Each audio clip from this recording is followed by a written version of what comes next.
여러분, 누리엘 루비니 뉴욕대 경영학과 교수, 일반적으로 닥터 둠이라고 불리죠.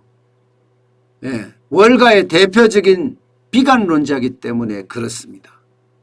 닥터 둠이라는 별명이 그래서 붙은 거예요. 그런데 이 루비니 교수가 또다시 스태그플레이션에 대한 경고를 내놓았습니다. 이게 지속적으로 지금 루비니 교수는 스태그플레이션을 경고하고 있거든요. 그만큼 스태그플레이션이 우리 곁에 와 있다는 이야기예요. 실제 마켓 워치가 루비니 교수하고 이야기한 것에 보면요, 이미 가벼운 스태그플레이션은 진행 중이다. 미국에서 진행 중이다. 이런 얘기예요. 그리고 점점 가면서 경기가 둔화될 거고 또 높은 물가, 높은 인플레이션 충격에 시달릴 거다. 이렇게까지 경고를 했습니다. 이거 굉장히 섬뜩한 경고거든요. 경기 둔화, 높은 인플레이션, 이것은요 저성장, 고물가, 스태그플레이션입니다. 스태그플레이션. 그만큼 말입니다. 지금 미국 시장에는 이미 스태그플레이션의 어떤 형국에 진입을 했고요. 이게 이제 점점 확산되고 커질 거다 이렇게 얘기하고 있는 겁니다. 심지어 말입니다. 누리엘 루비니 교수는 1970년대식의 스태그플레이션이 닥칠 수도 있다고 이야기합니다. 여러분 1970년대는요 오일 쇼크 때거든요. 여러분도 이 그래프에서 보시겠지만 성장률은 급전직하합니다. 쭉 떨어집니다. 1차 오일 쇼크 때 1973년도 말에서부터 1974년까지 말입니다. 그야말로 급전직하 성장률은 떨어지고요.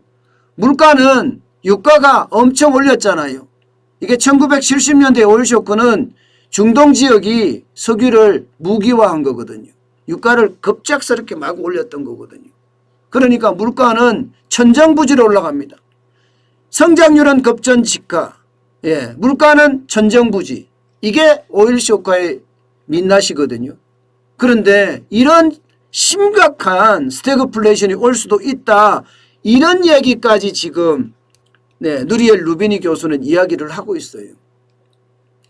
사실 오일 쇼크 때는 1차나 2차 오일 쇼크 때 대한민국의 경제는 그렇게 큰 규모가 아니었기 때문에 큰 충격을 받는다 이렇게 못 느꼈지만 서방은요, 서방 제국들은 엄청난 충격을 받았거든요. 지금 누리엘 루비니 교수가 바로 이런 충고를 하고 있는 거예요. 자칫 잘못하면 엄청난 충격이 온다 이런 얘기 말입니다. 그러면 이유를 들었을 거 아니에요. 이유가 중요합니다. 그 이유가 타당한지 아닌지 우리가 검증을 해보고 진짜 스태그플레이션이 온다면 우리 경제도 굉장히 위험해진다 이런 생각을 하게 되는 거죠. 누리엘 루비니 교수가 첫 번째 들은 것은요, 델타 변이로 인해서 공급에 충격이 가해지고 있다는 이야기예요. 이미 전 세계 시장에는요, 이게 단기적으로가 아니라 중기적으로 부정적인 공급 충격이 덮쳤다. 그렇기 때문에 성장률에 영향을 미칠 수밖에 없다. 게다가 부정적인 또 불정기적인 이 공급 충격은 생산 비용을 증가시킬 거다. 생산 비용을 증가시킨다는 것은 기업이 결국은 최종 제품에 그 비용을 반영해야 될 거다. 이렇게까지 이야기하고 있습니다. 최종 제품에 반영하는 순간 제품 가격은 올라가잖아요. 그렇다고 기업이 성장하느냐? 아니죠. 공급 측에서 계속 물가 가격이 올라갔기 때문에 이게 쉽지 않다는 이야기가 됩니다. 쉽지 않다는 이야기. 사실 이 부분을 보면 지금 대한민국도 비슷하죠. 어젯밤 9시 신규 확진자가 1838명이에요.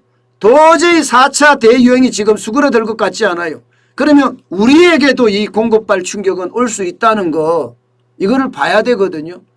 누리엘 루비니 교수가 이야기하듯이 델타 변이발 공급 충격 전 세계에도 계속 발생이 되지만 우리 대한민국에도 이게 발생이 될 수 있다는 것, 결국은요 델타 변이가 생산 비용을 높이고요, 생산량을 감소시키고 게다가 노동 공급까지 제한하는 그런 상황이다.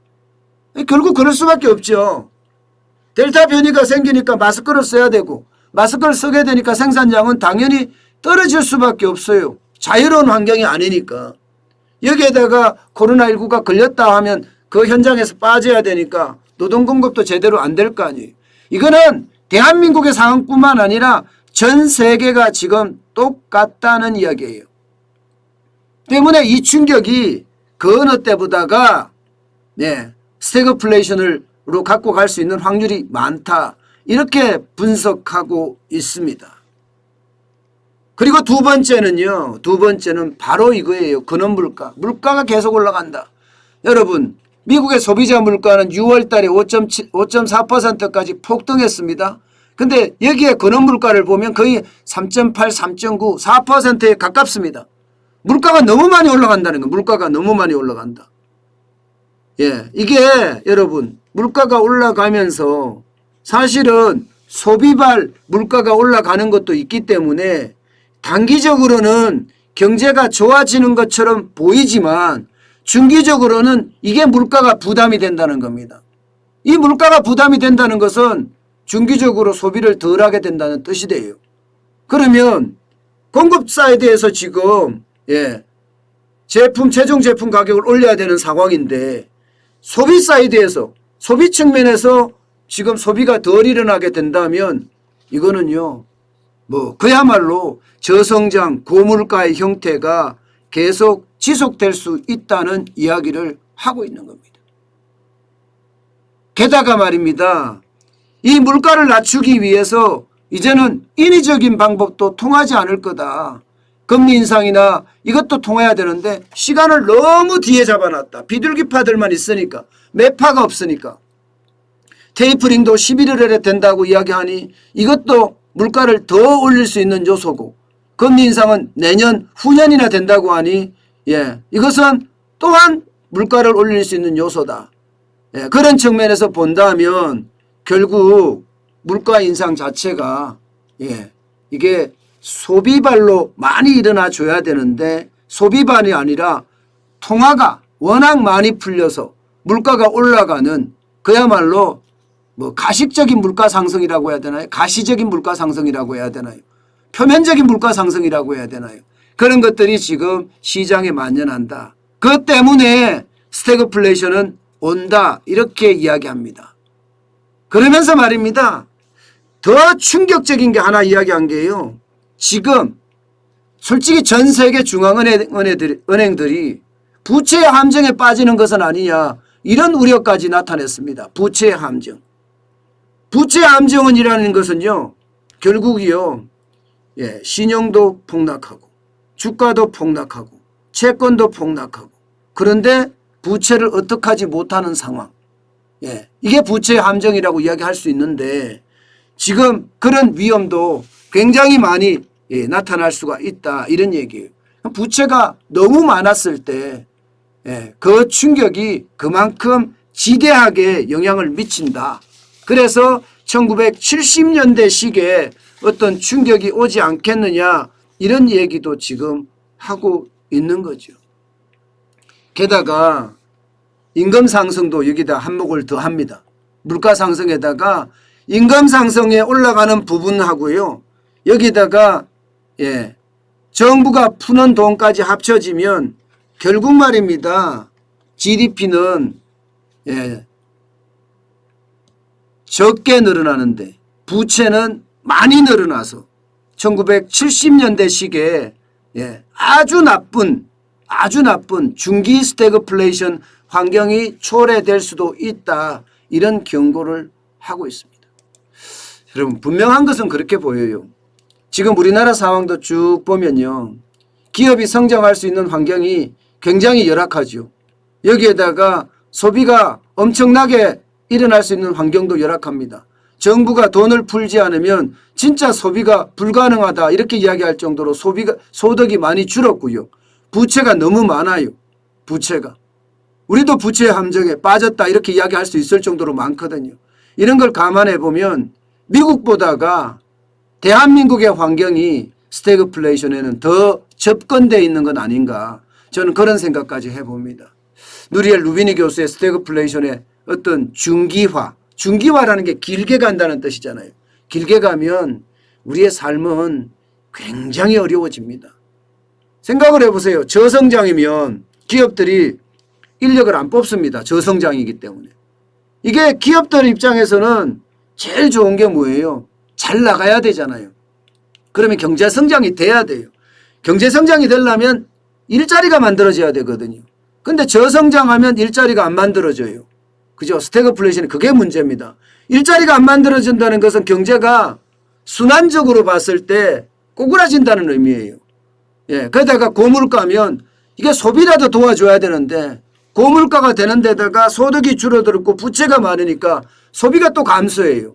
그래서 악화가 양화를 구축한다고 결국은 일자리가 없어지고 그에 따른 소득이 감소하고 그러면서 기업들은 더 어려워지고 경제는 더 악화되는 그런 악순환의 고리가 될 수 있다는 것, 그게 스태그플레이션입니다. 지금 그 스태그플레이션이 단기적으로 시작되는 것도 아니고 중기적으로 시작이 될 수도 있다는 것은 여러분 우리에게는요 어쩌면 불행이 될 수도 있습니다. 그렇기 때문에 항상 저는 지금 스태그플레이션에 대한 대비책, 또 내년 대통령 선거 끝나고 지방선거 끝날 때까지 대한민국의 부채 위기, 이걸 어떻게 우리가 극복해 나갈지 진짜 고민하면서 또 고민해야 될 겁니다. 항상 스태그플레이션에 대한 대비, 그리고 부채 위기에 대한, 부채 폭발에 대한 대비 반드시 해야 된다는 사실 다시 한번 말씀드립니다.